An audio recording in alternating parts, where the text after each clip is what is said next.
In today's episode, we start the story with the launch of the Berlin operation in April 1945 and the bitter struggle for Berlin that started on the high ground at Seelow. Welcome to World War II, Both Sides of the Wire, the podcast where we lift the lid, bust the myths, and explore the incredible history of the Second World War from the Allied and Axis perspectives. I'm Jesse Alexander, a public historian specializing in the history of the two world wars. And I am Matthias Strohn, German officer, professor of military studies, and author. Hi, Jesse. Here we are again, another week, another podcast. So we are returning to the Seelow Heights.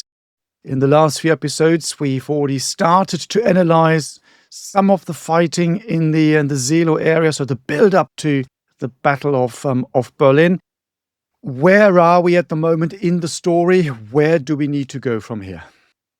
That is the great challenge of history in depth, is orienting oneself in time and space. So let's do that first. We're going to start our story in today's episode pretty much the early morning hours of April 16th, 1945, when the big Soviet operation to capture Berlin starts. However, in our previous couple of episodes, we have covered the whole build-up to this.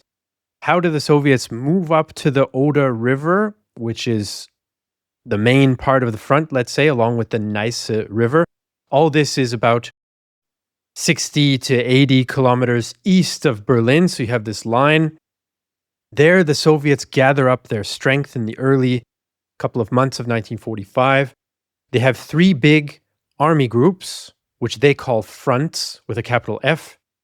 The two main ones for the Berlin operation are the first Belarusian front under Marshal Zhukov and the first Ukrainian front under Marshal Konev.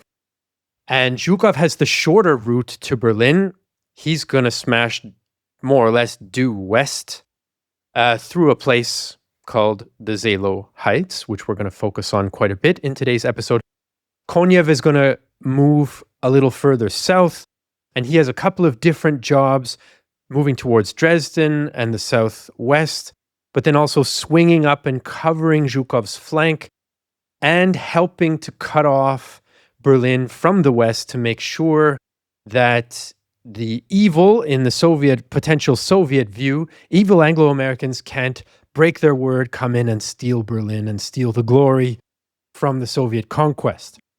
The Germans, on the other hand, they have, of course, a much weaker army to try to defend this line. There's Army Group Vistula, which is the main army group going to be defending. It's under General Gotthard Heinrizi. And then you have one other smaller bit of Army Group Center, which is 4th Panzer Army down in the south. They're going to get caught up in all of this fighting and in the Berlin operation as well. So, I think those are kind of the basics. Matthias, you can fill in anything I've left out, and then you can take us right into the opening action if you wish. Well, in the last episodes, we talked about the Soviet plan for the attack and also the German plan for the defense. I'm not going to repeat all of this. Suffices to say that the Soviets are throwing a lot of man and material at this particular battle. This final breakthrough, the last proper defensive line that the Germans have before the Soviets then finally reach Berlin. And the Germans are fighting this defensive battle, a defense in depth, where they're basically trying to withdraw onto the Seelow Heights, surrendering the terrain in the low ground, the Oderbruch as it's called, and then hope for the best. That is probably enough to recap on everything we said. And as you already mentioned, on the 16th of April, this is now when the Soviets launched the big massive attack. The Germans learn about this because a number of prisoners of war and some people, strangely enough, even at that particular time, decide to switch sides on the 15th or 14th of April. So they know pretty well when the Soviets are going to attack. And so they put their plan into action, which means during the night from the 15th to the 16th, the Germans are withdrawing from the forward positions. Before that, you already had quite a bit of fighting there as well, because the Soviets sent out recce patrols in force to kind of probe the German positions, see where are the Germans, how well are they dug in, how are they defending. And so there are some clashes there before, but now the Germans know the big thing is coming, and the Soviets have really prepared well for this. Again, we talked a little bit about this earlier. Maybe again to just give a few facts and figures about this. So when they're building up this bridgehead on the west of the River Oder, I'm just going to rattle through a few statistics here. So the Soviets built 25 bridges across the Oder in the bridgehead. They have got 40 crossing points. They built 636 kilometers of trench, 9,116 firing positions for machine guns, 4,500 positions for artillery, plus 7,000 dugouts and bunkers. And that's all in the prep. So you can see why you do that, because you're pushing all these troops onto the west bank of the Oder, give them some shelter, so you can then launch this big attack. And this comes in now in the morning. In total, the Soviets also in the build-up, so 1 or 2 days beforehand, and in the morning of the 16th of April, the Soviets fire somewhere in the region of 9 million artillery rounds onto the German position. So that's a lot of weight that comes their way, and that starts at 4 a.m. So in the morning. And if I may, just to give a very slight comparison, because I came across some other figures of shell numbers. In the lead up to the Battle of the Somme in 1916, so 1 week of shelling, the British fire something like 2 million shells onto the German positions. And here we have an unholy weight of shell being fired by the Soviets. Just good point, actually. Good point. And also onto much weaker and less developed German defensive positions as well. So that, of course, causes even more casualties amongst the Germans. And then about 20 minutes into this artillery bombardment, the infantry then starts its attack, 4:20 in the morning. And the interesting thing is that the Soviets start advancing. They seize the first defensive position. They are mildly surprised and confused because the Germans simply aren't there anymore. They have now withdrawn, as in accordance with their plan, to the other positions. And the Soviets now continue the attack. But of course, the big problem for them is that a lot of the initial bombardment on that day, which was really supposed to inflict even more casualties on the Germans and number all these Germans as the Soviet infantry are attacking. So that's basically wasted. And now the Germans are sitting in their prepared positions. And they're waiting for the Soviets to attack. They know what's happening. They can see the artillery fire coming down. They know when the attack is happening. So they're sitting in their dugouts. To be honest, probably not a nice position to be in. I'm glad I didn't have to do that. Just sitting there waiting, seeing all these Soviets running, driving, walking towards you. Probably not a nice feeling at all. What happens next? Over to you. Well, I mean, there's a lot that happens, right? We're talking about a 300-kilometer front. The Seelow Heights are a much smaller portion of that. I mean, the Soviets have some issues. Obviously, they have a much more powerful force at their disposal, but first of all, they're in a rush. And you never want to be in a rush when you're trying to, conduct a military operation, because you're not going to be efficient, you're going to make mistakes. They're in a rush because they have this political kind of task that they're supposed to capture Berlin by the 1st of May. So that's a bit of the context as to some of the decisions at Seelow. The other problem, of course, is how do you best use your armor? The Soviets have a lot of it, but you can't just drive it up in a giant traffic jam and hope for the best, right?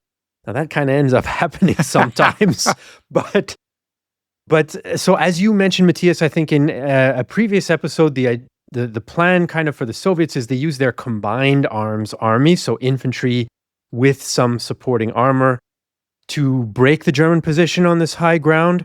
And then you want to shove in the Guards tank armies who can exploit a breakthrough and then just drive deep into the enemy rear, kind of a reverse blitzkrieg, if you will, if you permit me that controversial term. But all that means you're on a very tight schedule and you need to break through. They're supposed to break through basically the first day, right? And it doesn't go that way.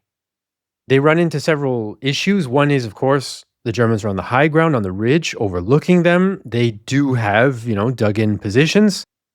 The Soviets are limited to, it's springtime, right? So there's been rain. The ground is soft. If you folks out there listening and watching ever get the chance to go and visit this battlefield, I highly recommend it. It is a long day trip from Berlin, but to my mind, it's totally worth it. You can stand up there on the Seelow Heights where the museum is today and where the Soviet memorial is today, and you can look down over the river valley and flatlands and see where those Soviets were coming. And you can imagine, look, if all those fields are basically mud, you are stuck using very few roads. In fact, there's only one main road, but there are all these small farmers' roads, and you're going to have to advance largely on them. And even if your enemy's weaker, that's not a position you want to be in. So all this combines to slow the Soviets down, and they really don't get very far in the first day, day and a half, 2 days. One of the issues they have is just a pure unforced error. They decide on an innovative use of searchlights that morning, of the morning of April 16th. So they say, well, if we use a bunch of searchlights that we have, for anti-aircraft defense, we'll just lower them, we'll point them towards the German positions, we'll blind the German defenders, and then our infantry can get closer to their positions while they're being blinded, and then we have a better chance of capturing those positions. So that's what they do. Early morning hours, right, pre-dawn, whatever, they flash these, I think there's like 130 or so. 143. 143, Matthias, there you have it. 143 searchlights. They're pointing them. The problem is they don't get the result they expect. I should also mention quite a few of those searchlights are not manned, but they're served by female Red Army soldiers. Some of them belonging to a female sniper unit that was then instead detailed to operate these searchlights. Anyway, mini tangent there already about Soviet female snipers. Very interesting story there. So instead of blinding the Germans, it more or less silhouettes from behind the Soviets. And so this contributes, among other factors, to the kind of unproductive, from the Soviet point of view, first day, where basically you're creating perfect targets for the defenders. So there's a host of reasons why things start slow on the Soviet side. And it's not looking good, really, for the Soviets at that stage, is it? Well, I think the Germans are still worried, obviously, when you just look at the sheer mass that's coming their way. But they're in the early stages, along the front line, more or less, they're able to hold their positions. So maybe just again to make this clear, the Germans have got 3 defensive zones. One's out in the west. That's the last one that hasn't really been prepared. Should the Soviets reach that, then you're kind of through anyway. You then have the one in Seelow itself, and further to the east in the lower ground, you've got the most easterly position consisting of 3 defensive lines. The first 2 are evacuated by the Germans. The last one, the Germans are trying to hold on to.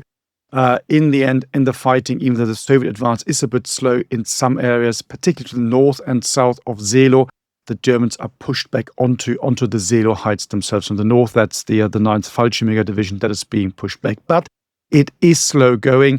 The Soviets are not happy. Again, think about this whole political drive that is behind the operation. Think about this idea of whoever gets to Berlin first gets the prize. So it's pretty obvious that Zhukov, who's standing there at the right wing spur, kind of trying to see what's going on, is not overly happy. The searchlights don't work. You explained this, so basically it completely backfires. And it's interesting when you read the German accounts, they just say, well, the battlefield was just illuminated like a cinema. And absolutely the perfect condition for them to basically just start knocking out the tanks. The terrain, which is channeling the armor as it advances towards the Germans. So everything at the moment is working in the favor of the Germans. And so they begin to inflict heavy casualties on the Soviets. They are in some areas pushed back, but they manage to hold on to the positions on the Seelow Heights. And it looks as if the first wave of the attack, of the Soviet attack, is not really working, is not breaking through. And the Soviets are getting more anxious. Chuikov, who's the army commander, well, he's now beginning to think, well, shall I regroup? Shall I do something different here? And he's beginning to do that. At that point, Zhukov, the front, the army group commander, interferes. That's around 2 in the afternoon. And I said, no, we're going to do it very different here. We're just going to unleash everything we have. And we're going to push everything into this killing zone, basically, and completely overwhelm the Germans. And that means this operational reserve that they held back, the Guard tank armies, they're now being pushed forward and they're pushed into this killing zone. And as we've said, you've got a very, very restricted and restrictive road network, and you're just beginning to push now more and more tanks down this very limited road network. One major proper road that you find, there are a few smaller ones, but only one that is really suitable for mass attacks and mass tanks rolling down. That's the Reichstrasse 1, which runs through Seelow. And that has consequences, and these are very, very dire. So what are the consequences, Jesse? Well, what you don't want is to line up all your tanks in a traffic jam within range of enemy weaponry. And that is part of what starts happening. So you create a multitude of problems when you shove too much force into too small of an area. Because not only does it create, static targets sometimes for the enemy, but it also prevents your own forces from moving, from doing what they're supposed to do. It also prevents it, or it makes it a lot harder for you to, at every level, control those forces, to give them commands, to tell them to do this, to tell them to go there, to tell them to do whatever, because there's nowhere to move. And then you get confusion. You get units trying to move up, and the end of the tail gets mixed up with the unit behind it. Then they're not sure who's in charge of what. I mean, I'm speaking in generalities. I'm sure we could find lots of examples of Soviet accounts of exactly this type of thing happening. But that's what happens when you make a mistake, essentially like this, and shove everything in too quick. It's not only giving the Germans better targets, it's really inhibiting your own army's ability to function, move, command itself, communicate down the line, get supplies to the right place, keep fuel flowing to the vehicles that need it. Oh, your fuel trucks are not going to be able to move very well if there's a giant jam of 87 tanks on this part of the road or what have you, right? So this is what's happening in the second half of the day of February 16th, and even then partly into February 17th. Should I get to the phone call now? Or should I could just very briefly back on the phone call? One addition. When you look at the numbers, Sure. To give you an idea. So these reserves plus all the other tank force that are already there, on paper, if they'd all been at full strength in the orbit, the order of battle, that would have given the Soviets somewhere in the region of 1,400 tanks. And they are pushing all the way over this, as I said, very restrictive road network. A handful of roads you can use, one major road. Just imagine all this armor being pushed down this particular road. And as you just explained, but that causes all sorts of issues, all sorts of problems.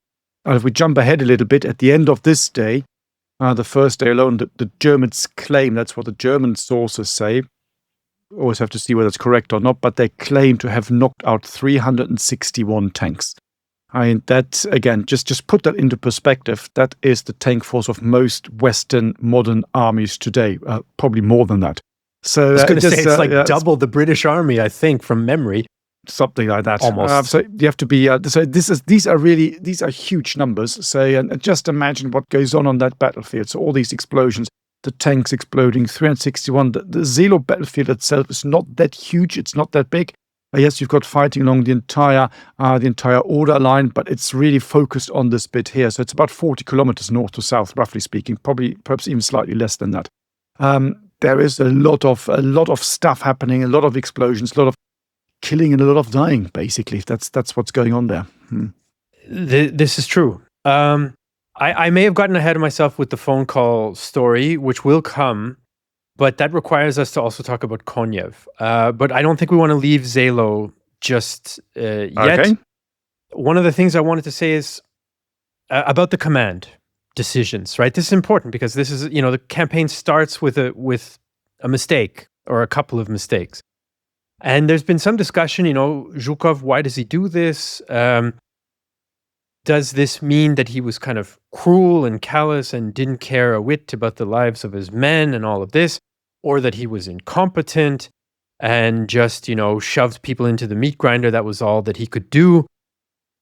But I think about the pressure he was under from above, right? If you're in the Soviet system and the big boss, Stalin, says, you've got to be fast, that's a lot of pressure.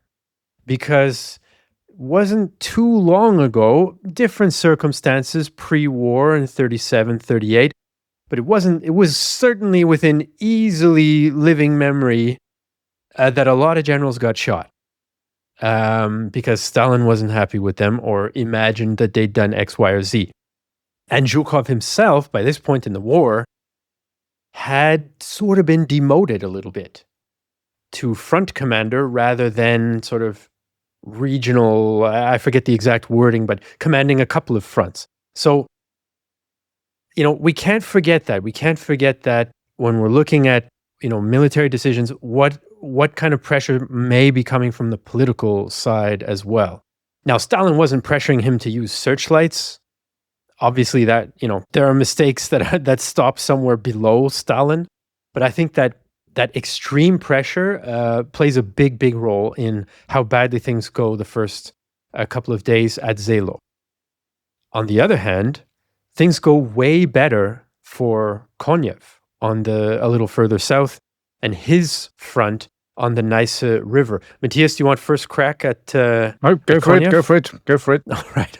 So Konev's first Ukrainian front, they have a bit of an advantage here compared to Zhukov. They're farther from Berlin, but their main task at this moment is not necessarily to take the heart of Berlin. They don't have a Seelow ridge in front of them. They're more spread out. German defenses are weaker there. There's more potential avenues that they can take. And so also Konev uses a bit of a more creative preparatory bombardment. So he decides on a shorter bombardment with fewer shells, but really hard, really quick, almost like, a whirlwind bombardment type of thing. And he felt that would be more successful. In any case, his forces do make more progress much more quickly. In fact, they break through basically the first day, and they're often running into the hinterland. And as I said, they have a couple of things to do. For now, on the first couple of days, they still stick to the pre-assigned boundary between the two army groups. So for the very beginning, they're like, okay, we broke through, but we're still going by the book. Up into a little place called Lübben, we have this line that's supposed to divide us, and we're just kind of doing our job. That will change a little bit later. So that's basically the nutshell version of the first Ukrainian front on the first day. What needs to be added, Matthias? Well, I think that sums it up quite nicely, doesn't it? It says, as you said, the terrain is easier, the German defensives are weaker. So in the German defensive line, where I wouldn't say the Germans stop looking at this thing, but where they realize where the main threat lies to them, because the closest way to Berlin is in the Seelow area, and then stretching down to a place called Frankfurt. So Frankfurt on the Oder, that's another fortress that is being besieged. And below that, the German defensive are, I wouldn't say non-existent, but there is they're much, much lower. There's far less, simply because they do not have the manpower to man this entire front line. They have to make decisions. And in that case, of course, their idea is to put the bulk of the defenses and concentrate on the defense of the Seelow Heights. So they've got some forces there, but as I think you also said in the previous episode, the terrain there is easier. But what you also have is these forests, these woods, which again channel your troops, and the Germans are kind of hoping that should the Soviets break through, this will make their movements a bit more predictable. And the Germans are also thinking, we can return to this later, because you've got the 9th Army in this area, say Seelow, and then down to the south under Busse, that these guys will be able to stop and launch a counterattack perhaps also with these other troops that you still got the 12th Army and Wenck further to the west, to the southwest of Berlin at that time. So there's still some sort of creative thinking, let's call it, on the German side going on, that should Konev break through, you can do something against him. But the terrain really doesn't lend itself for this, let's call it a static defense like you find it on the Seelow Heights. So you need to do something different. And as we explained previously, the Germans are simply running out of options because you still have a very small number of very impressive assets. You still have King Tiger detachment, what have you. But when you look at the numbers of these, they're so small. Most of the army is now back to basically like walking, like their fathers had done in 1914. Simply because they don't have any vehicles anymore. They don't have petrol, and that really has an impact on how you can fight a battle like this. Really difficult. Yeah, and there's a Soviet officer, junior officer, by the name of Yevgeny Besonov, and he then became a career Red Army officer afterwards, and he wrote a memoir of his time in the Second World War, and he participated in this operation. He was in Konev's army group, racing through these swampy, forested areas in these days in April. And one of the things he talks about is, it was very tough fighting, it was very exhausting. He was an infantry officer, but as a part of a tank army. So essentially, he's with the most mobile spearheads to provide infantry support and protection for the armor that's racing along ahead. So oftentimes they would ride on the tanks. And you can see newsreel footage of this where, Red Army soldiers packed on the tanks driving around. And every time they would meet some resistance, they'd dismount from the tanks and they would then fight with the tanks together to overcome the position. And he basically says, we kept having these small-scale engagements. The Germans were not able to set up a big continuous defense against us in the south. There was, in this village, there's, we got ambushed or what have you. And he says most of the time, it was groups of Germans would have, a bit of trench dug. They'd have a machine gun there. Then in the village, they'd have some Panzerfaust teams hiding. And a Panzerfaust, for those of you out there who may not have heard it before, it's a single-use anti-tank weapon that fires off a charge. The range is not very far. It's like 60 meters or so. So you've got to be bone-chillingly close to your target to be able to hit it. But if you're in a building, the tank might not be able to see you. So he basically says this is the main problem we have, is anywhere we go, there's going to be somewhere, and we're not going to know where until they start hitting us, groups of Germans with Panzerfausts, with these small handheld anti-tank weapons. He also says that they were being driven much too fast as well. We talk about that in the context of Seelow, but Konev was driving them as well and putting pressure on the army commander, Katyukov, I think his name was in this case, of one of the tank armies in the south. And so Besonov, this lieutenant, he basically says, well, it didn't matter. If the tanks were held up because they didn't have enough fuel, we had to storm the position ourselves without the tanks. If the tanks got ahead of us, they attacked the position themselves without us, infantry. So you can see the pressure is also there in the south. And it led to needless casualties, frankly, because instead of having your armor and your infantry working together, in some cases, they work separately, which is going to cost you a lot more, even against a weaker opponent. So Besonov's account, I thought, was interesting for many reasons, but that was one of them, because you get to see a little bit how that fighting developed itself in the south. Oh, this is fascinating, isn't it? Absolutely. And again, when you link this personal story to conceptual thought and the way the Soviets fight at that particular stage, you're still looking at this idea of the deep battle. You're still looking at operations into the enemy's rear. Be as quick and fast as you can to outmaneuver and outwit the enemy. And you might say that works really well, even though, yes, you get some casualties that otherwise you could have avoided. But on the other hand, when lifted to the bigger picture stuff, and we'll return to this to look at it in more detail probably at a later stage, But this operation and this very rapid advance also leads to the encirclement of the German Ninth Army and the Halbe Pocket. We'll talk about it in more depth and detail. But sometimes you see this tactical drive, and sometimes causing casualties at that level can have operational outcomes and lead to operation, thus strategic success. And that's, of course, what the Soviets are very willing to do here. So that's a fascinating little example. Absolutely right. Konev is often running with Bessonov and a lot of other Bessonovs who are out there. Okay. Maybe to wrap up his story, Yevgeny Bessonov's story, he ends up randomly getting hit by shrapnel from a shell. He's standing next to a house talking to some others. What are we going to do next? Where are we going to go? Very close to a town in Brandenburg, just south of Berlin, called Luckenwalde. So they're in the process then, this is April 24th, slight jump ahead, but they're in the process of trying to cut off Berlin from the west and encircle it. Typical thing, right? It's not always the enemy is looking you in the eye while he's bayoneting you, of course. He's randomly standing there chatting, shell comes, hits the house next to him, he gets hit with shrapnel, and he's evacuated, and that's the end of the war for Bessonov, just to tie up that little note. In any case, Konev is off and running. Zhukov is still struggling, let's say.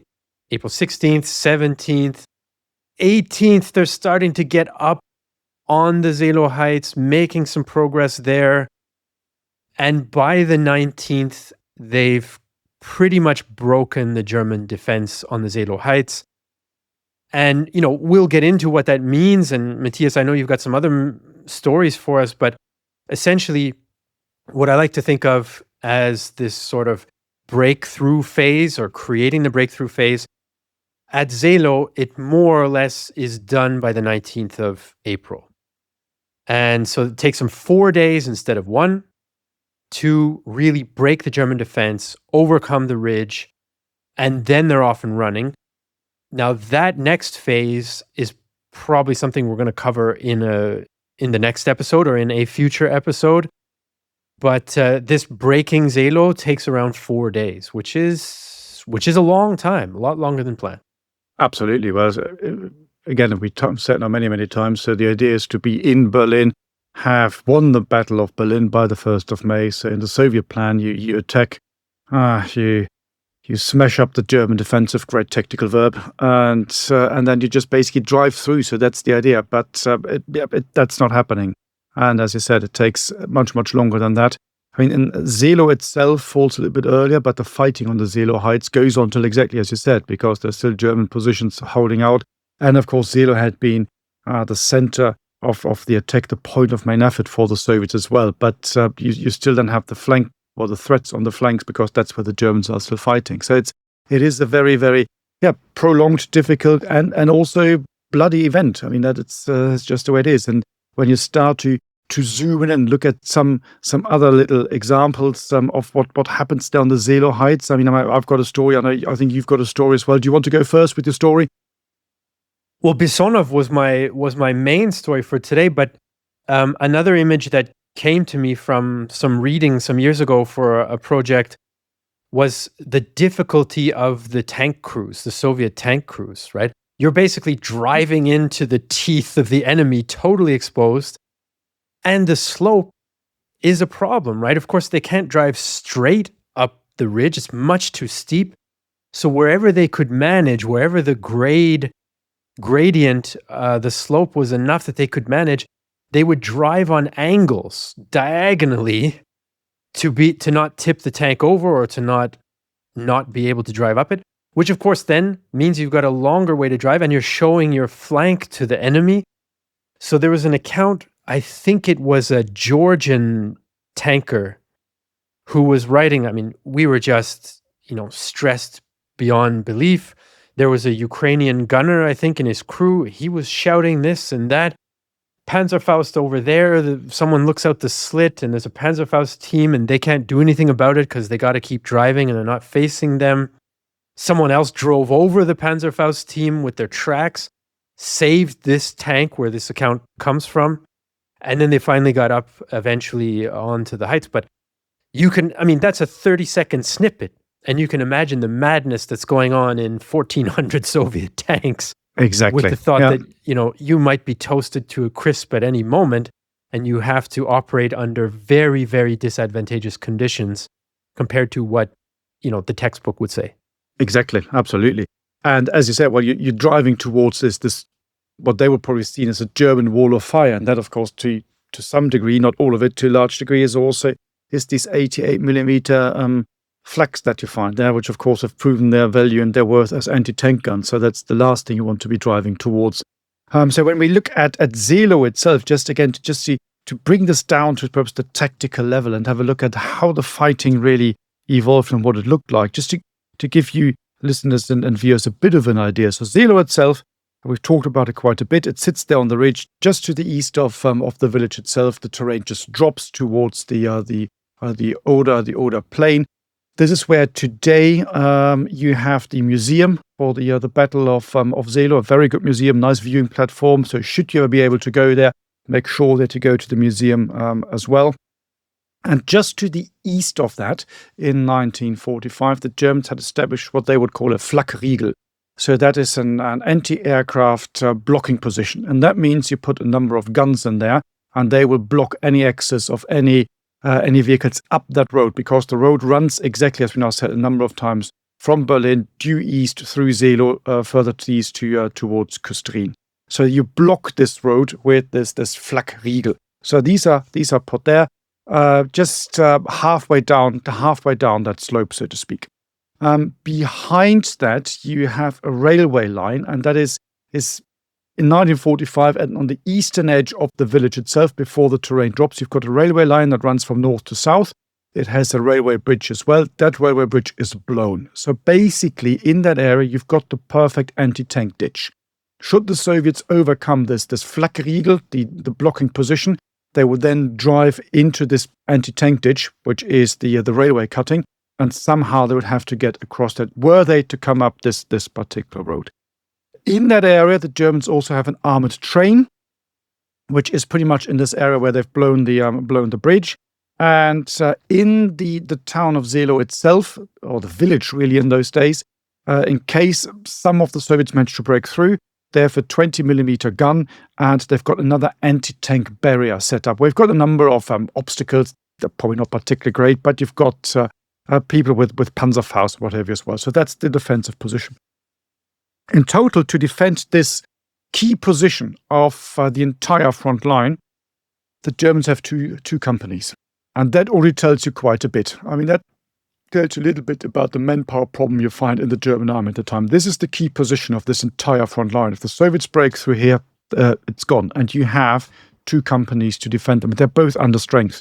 So the first company that's in the front line consists of 136 men. That's all they have. That's for a German company of the time, under strength. Couple of normal structure, 3 platoons. One is in the northern sector, one's in the southern sector, and one is kind of in reserve, you might say, in Seelow itself, in the central sector. And slightly further back, the second company is kept as a reserve company for counterattacks or what have you. All this, the centerpiece of the German defense, is defended by a second lieutenant. Again, that tells you quite a few things about what goes on there. He's relatively famous and well known as a lieutenant. He's called Karl Hermann Tams. He wrote his notes up after the battle. The original document is held in the museum, so they've got a little archive, you might say, and some of it has also been published. So that's why his name is reasonably famous. Just to give you an idea, what the Soviets are putting up against these basically 136 men from the infantry plus a few anti-aircraft guns. I'm just going to read out the orbeds, the formation and the units that the Soviets are using. Keep in mind that not all of these would be at full strength. But just to give you an idea, so 136 plus company reserve plus a few guns on the German side. On the Soviet side, in the central sector of Seelow, you have the 172nd Infantry Regiment. I've got 1 tank regiment, one self-propelled gun regiment, 1 tank destroyer regiment, 1 grenade launcher regiment, and an extra grenade launcher detachment. So on paper, you're looking at several thousand people attacking these 136. So that's the odds are really against the Germans. We've got the artillery fire coming in, that I mentioned. first to the front line, the first German defensive line, it then spreads to the rest of the German defensive as well. After about 20 minutes, all the soldiers are deaf and numb from the artillery fire. They've got no idea what's going on. As the T-34s roll towards them, this Hackriegel, the blocking position, starts knocking them out. They withdraw. This is before Zhukov decides to push everything down the main road. Coordination going on in the Soviet camp, because a few minutes later you've got a new artillery barrage coming down on the Germans, obviously trying to destroy the German guns and the German defenders. At around midday, so you're looking at, what are we looking at, about 8 hours of fighting at that time. Half the men in Tom's unit are either dead or wounded. That means heavily wounded. So a casualty rate of, roughly speaking, 50%. And then there's a bit of a lull in the fighting, because now getting late, it's getting dark. The Soviets are regrouping, licking their wounds, thinking about what to do the next day. Tom gets up, walks around, has a look at the positions of his men, probably some nice words to people, and whatever you do as the company commander. At around 1800 hours, so 6 p.m., he runs into a small group of SS soldiers. Where are you coming from? They claim that they've broken out from Küstrin, which doesn't really make a lot of sense, because Küstrin had fallen previously, so they're probably from somewhere else, don't really want to tell. No one really knows. And they look completely exhausted, absolutely shattered. They say, "We just want to get away." So, "No, you're staying here." He actually has to take out his pistol, point the pistol at him, say, "Get into this position. You're defending this position now." So it tells a lot about SS as well at that particular stage, because you expect them to be all kind of Nazi superheroes and the usual, but that doesn't happen. So he puts them into the northern sector, so the left flank, because this had been hit quite hard by the artillery fire. And he puts these there basically to bolster his reserves. And in the early hours of the 17th of April, the Soviets attack again along the entire front line. And what is interesting is, in this particular position, on the centerpiece of the defensive line, they managed to get into and break into the northern parts of Seelow, the town. And that's exactly where he had put these SS guys. And as you can see the Soviets deploying and getting there, he rushes up to that particular part of the front line to see the positions are empty. So the SS guys have legged it during the night. They decided they had enough, moved out, obviously didn't tell anybody.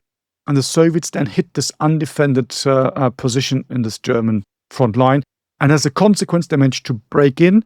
And that begins to unhinge the German position, because they can then swing down to the south, to the left, fight their way into Seelow, through Seelow itself.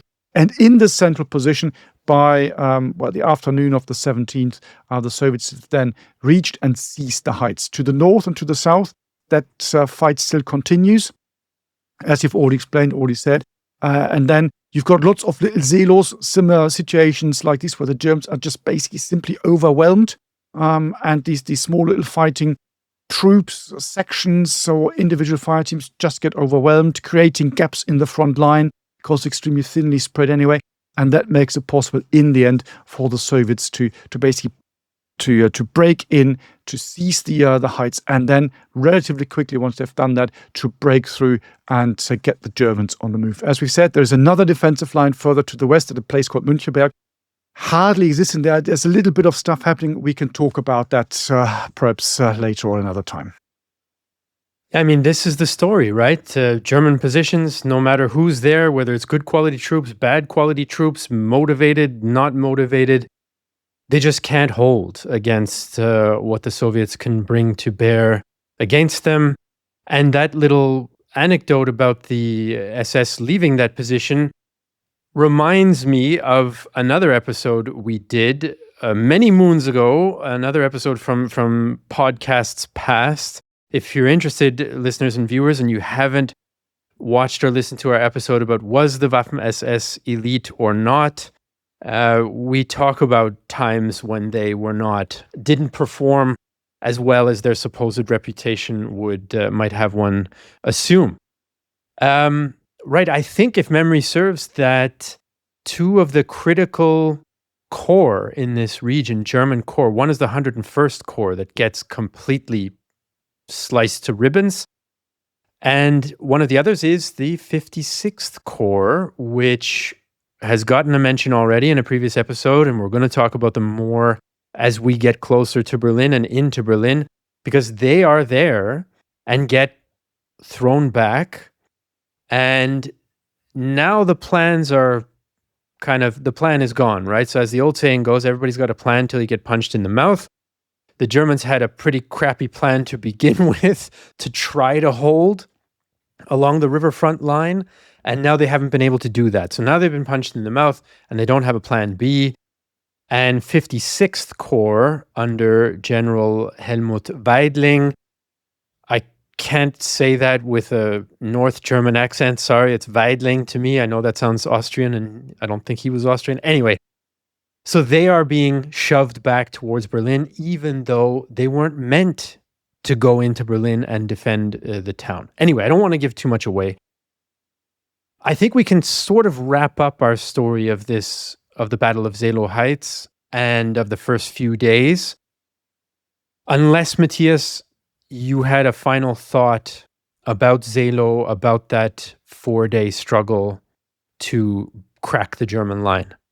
I think we've covered everything. I think the important thing is just to remember that even though we concentrate on the central piece, so the battle it's called the Battle for Seelow, the Seelow Heights and all this, and this is where the battle is decided. But to the north and to the south of this, there is a lot of fighting going on. So the Seelow Heights battlefield itself, I think I already said this, is roughly speaking 40 kilometers north to south. So you get lots of small Seelows, lots of killing and dying happening all along the front line. Plus, you then have the bits happening further to the south. Koniew, we talked about. We mentioned Rokossowski up in the north, going all the way into Pomerania. So this is a big, big operation that is happening.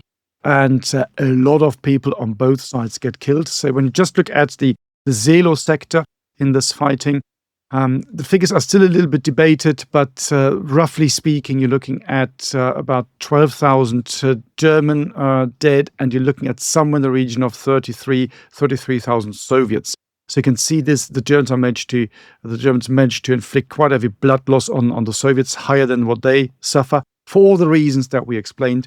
In the end is, when you think about it, look at the bigger picture stuff, a completely futile battle that didn't change anything at all. So, I mean, dying in war quite often is futile anyway, but it hardly gets more futile than what goes on here. And of course, what then happens when we move into Berlin itself, and we leave that for another episode. Yeah, I mean, it's one thing to think about, someone dies in a war, and you might say in retrospect, that was an unsuccessful battle for their side, or their side lost the war, and therefore some can say it was futile or pointless. But in many cases, there was potential. There was the hope of achieving something if we look away from whatever political background there is. And here, there's not even that, right? So I think it makes it even more, unfortunately, pointless that so many lost their lives there. In any case, we've now brought the story of the Berlin operation up to, let's say, approximately the 19th of April. The main German position on the high ground of the Seelow Heights has been broken. The southern German positions were broken the first day, and the Red Army is rushing around already behind them into Brandenburg province. That's where we're at the moment. We will pick up the story of how they encircled Berlin, what happens in the infamous Halbe Pocket, in our next episode. If you liked what you heard today, and in general on our podcast, we'd be very happy if you decided to support us in our work, make things like this possible. You can do that by going to bothsidesofthewire.com and signing up. You can even get access to some exclusive content in our war room, which you can trial for free for a month by using the code word Deep Dark Woods. That was it for today's episode, and we'll see you in the next one. You've been listening to World War II Both Sides of the Wire, a Battle Guide production. To support the creation of future episodes, consider joining our dedicated supporter community, where you can enjoy exclusive benefits and connect with like-minded individuals. For more information, please see the show notes, and if you appreciated this episode, please leave a review on your chosen podcast platform. Thank you for listening.